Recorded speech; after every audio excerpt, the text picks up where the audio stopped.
সাভারের আশুলিয়া বলিভদ্র বাজারে ব্যবসায়ী ও দোকান মালিকদের উদ্যোগে সাবেক প্রধানমন্ত্রী ও বিএনপি চেয়ারপারসন দেশনেত্রী বেগম খালেদা জিয়ার বিদেহী আত্মার মাগফিরাত কামনায় এক দোয়া ও মিলাদ মাহফিল অনুষ্ঠিত হয়েছে।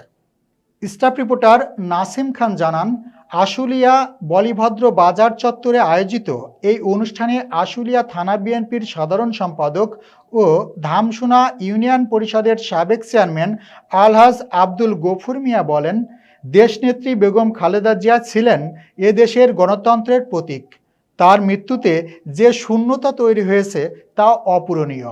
অনুষ্ঠানে প্রধান অতিথি হিসেবে উপস্থিত ছিলেন ডক্টর দেওয়ান মোহাম্মদ সালাউদ্দিন বাবু।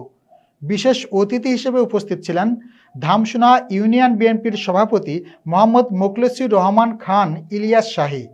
এছাড়াও উপস্থিত ছিলেন বিশিষ্ট ব্যবসায়ী ও সমাজসেবক বিএনপি নেতা আলহাজ মোহাম্মদ ইদ্রিস আলী মিয়া, আশুলিয়া থানা বিএনপির সহসভাপতি মোহাম্মদ আমিনুল ইসলাম পিয়ার আলী, বিএনপি নেতা মোহাম্মদ রুবেল ভূঁইয়া সহ বলিভদ্র বাজারের অসংখ্য ব্যবসায়ী, স্থানীয় নেতাকর্মী ও সাধারণ মানুষ।